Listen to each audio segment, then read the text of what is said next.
हाल चाल सत श्री अकाल मैं हूं न्योन मैन सत श्री अकाल मैं हूं जीओसी न्योन का मैन और सेकंड लेक्चर है और आज का टॉपिक है हम लोग का एप्लीकेशन ऑफ इंडक्टिव इफेक्ट। तो पहला इसमें देखते हैं हम लोग कंपैरिजन करते हैं एसिडिक स्ट्रेंथ का।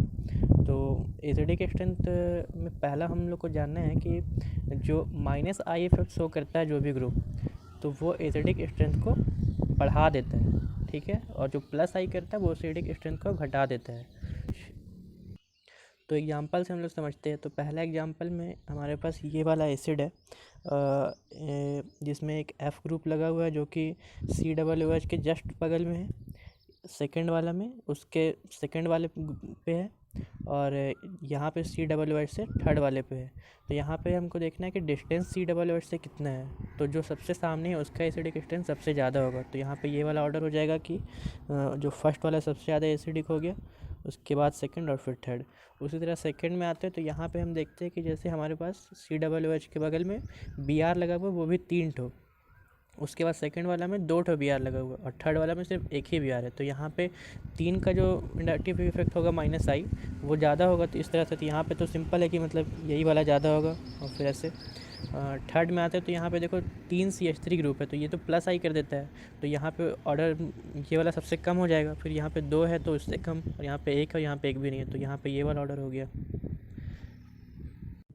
नेक्स्ट मेसोमेरिक इफेक्ट देखते हैं। तो मेसोमेरिक इफेक्ट जो है वो बेसिकली होता है कि आप कोई भी सिस्टम में इलेक्ट्रॉन देने का टेंडेंसी रखते हैं या फिर वहाँ से विड्रॉ करने का टेंडेंसी रखते हैं। तो यहाँ पे सिस्टम हम लोग बोलते हैं जैसे कि एक कोई हाइड्रोकार्बन का चेन हो गया या फिर कोई एक बेंजीन रिंग हो गया। तो उसमें जो हम ग्रुप लगा रहे हैं वो उसमें इलेक्ट्रॉन देगा या और उससे इलेक्ट्रॉन लेगा। तो यहाँ पे ये तो मेसोमेरिक इफेक्ट हो गया।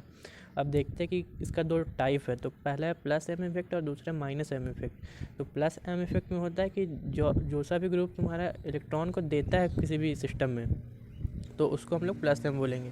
और वही दूसरा वाला ग्रुप है माइनस एम, जो विड्रॉ करेगा और इलेक्ट्रॉन डेंसिटी को कम करेगा उस सिस्टम से। तो आगे इसका एग्जांपल समझते हैं। एग्जांपल से पहले हम लोग देख लेते हैं कि इसको आइडेंटिफाई कैसे करेंगे। कोई सा भी ग्रुप मेरा प्लस एम करेगा या माइनस एम करेगा। तो पहला कंडीशन है कि अगर जो भी ग्रुप तुम लगा रहे हो अगर उसमें वैकेंट ऑर्बिटल है तो ये पक्का हो गया कि उसमें इलेक्ट्रॉन वो खींचेगा ताकि अपना वैकेंट ऑर्बिटल में डाल सके। फिर सेकंड आता है कि कोई जो ग्रुप हम लोग लगाए हैं उसके पास लोन पेयर है, तो वो वाला ग्रुप क्या करेगा, अपना लोन पेयर को डोनेट करेगा। तो ये हमेशा प्लस एम करेगा।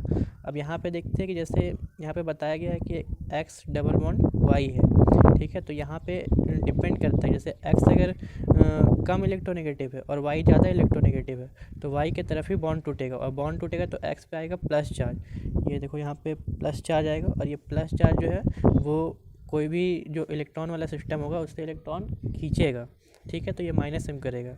उसी तरह सेकंड वाला में आते हैं, जब X जो है वो ज़्यादा इलेक्ट्रोनेगेटिव होगा तो X इलेक्ट्रोनेगेटिव है तो बॉन्ड जो है वो X की तरफ टूटेगा और X के ऊपर माइनस यानी कि लोन पेयर आएगा, तो ये लोन पेयर को अपना सिस्टम में डालेगा। तो यहाँ पे ये हमेशा प्लस एम करेगा। तो ये कुछ एग्जांपल है जिससे हम लोग समझते हैं कि कैसे वर्क करता है ये। तो यहाँ पे मेरे पास NH2 ग्रुप है, तो NH2 के पास एक लोन पेयर है, तो लोन पेयर है तो ये हमेशा डोनेट करेगा, ठीक है। तो ये प्लस एम करेगा। सेकंड मेरे पास है NO2। तो पहले NO2 का हम स्ट्रक्चर देख लेते हैं। तो NO2 में ये डबल बॉन्ड O, एक कोऑर्डिनेट बॉन्ड O रहता है, और ये मेरा जो अनशेयर्ड वाला है। तो यहाँ से हम देखते हैं तो ये जो O डबल बॉन्ड वाला है तो O की तरफ ये बॉन्ड टूट सकता है क्योंकि O ज़्यादा इलेक्ट्रोनेगेटिव है। तो O पे आएगा नेगेटिव चार्ज और N पे आएगा पॉजिटिव चार्ज। तो N पे आ गया पॉजिटिव चार्ज, इसका मतलब है ये जो है वो माइनस एम करेगा, ठीक है, इलेक्ट्रॉन लेगा। और यहाँ पे देखना ये है कि हम लोग का जितना भी ग्रुप है उसमें से NO2 सबसे बढ़िया माइनस एम करता है। फिर नेक्स्ट आते हैं थर्ड पे। तो यहाँ पे OCH3 है, तो OCH3 में लोन पेयर है O के पास, तो ये तुम्हारा प्लस एम करेगा। फिर आते हैं CH3 पे, तो ना इसके पास वैकेंट ऑर्बिटल है और ना ही इसके पास लोन पेयर है, तो ये इसका नो इफेक्ट होगा, इसमें ना ये प्लस एम करेगा ना ही माइनस एम करेगा। यहाँ पे NR3 प्लस पे आते हैं हम लोग। तो देखो इसमें नाइट्रोजन पे प्लस चार्ज है, तो सबको लगेगा कि यहाँ पे प्लस चार्ज है तो ये माइनस एम क्यों नहीं कर रहा है, क्योंकि हम यहाँ पे लिखे कि नहीं करेगा यहाँ पे कोई भी इफेक्ट्स हो। तो यहाँ पे देखो एन के पास जो डी ऑर्बिटल है वो नहीं होता है, ठीक है। तो इसका जो वैलेंसी है वो कभी भी 5 से मतलब 5 या 5 से ज़्यादा नहीं होगा, ठीक है। तो यहाँ पे अगर ये वाला प्लस किसी को अगर डोनेट करता है तो यहाँ पे एक डबल बॉन्ड बनेगा, ठीक है। और डबल बॉन्ड बनने से क्या हो गया कि यहाँ पे 3 आर ग्रुप भी लगा हुआ है और यहाँ पे डबल बॉन्ड, तो 5 बॉन्ड बन जाता है, जो कि नाइट्रोजन कभी 5 बॉन्ड नहीं बनाता है, तो यहाँ पे नो इफेक्ट होगा। उसके बाद आते हैं COOH में। तो COOH में ये O इलेक्ट्रोनेगेटिव है, O की तरफ बॉन्ड टूटेगा, यहाँ पे प्लस आएगा। तो हमेशा हम लोग को देखना ना कि जो भी ग्रुप से अटैच है सिस्टम से, तो वो वाला जो एलिमेंट है, जैसे यहाँ पे कार्बन ये वाला अटैच होगा तो ये वाला सिस्टम से अटैच, तो इस पर कौन सा चार्ज आ रहा है, क्योंकि यहाँ पे फिर जैसे ऑक्सीजन के पास लोन पेयर है, लेकिन इसको नहीं देखना, जो फर्स्ट अटैच है सिर्फ उसको देखना है। फिर इसके बाद आते हैं CHO ग्रुप में। तो यहाँ पे भी उसी तरह O ऊपर टूटेगा, यहाँ पे प्लस आएगा, तो ये भी माइनस एम करेगा। उसके बाद यहाँ पे देखो, यहाँ पे डायरेक्टली O अटैच है, तो ये वाला O सीधा जाकर डोनेट कर देगा, तो ये प्लस एम हो जाएगा।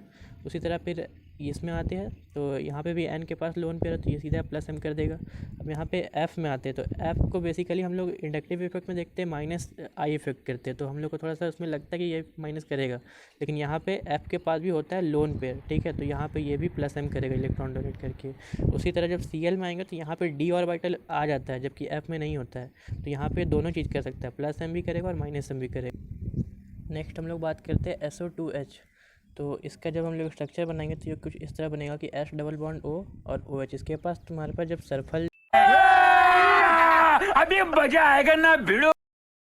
जब 4 बॉन्ड बनाया है तो इसके पास एक लोन पेयर भी है और एक वैकेंट ऑर्बिटल भी है, ठीक है। तो यहाँ पे ये दोनों चीज़ कर सकता है। फिर उसी तरह NO में भी, NO के पास भी एक वैकेंट ऑर्बिटल भी होगा और एक लोन पेयर भी है, तो ये भी दोनों कर सकता है। यहाँ पे हम CH और CH2 का बात करें तो यहाँ पे कोई भी ज़्यादा इलेक्ट्रोनेगेटिव, दोनों sp हाइब्रिडाइज है, तो किसी का इलेक्ट्रोनेगेटिव डिफरेंस भी नहीं है कि हम कैसे बता सकते हैं कि किधर बॉन्ड टूटेगा। तो यहाँ पे दोनों साइड बॉन्ड टूट सकता है, जो भी सिस्टम के लिए, जो रिएक्शन के लिए फेवरेबल होगा उस टाइप से बॉन्ड टूटेगा और काम करेगा, ठीक है।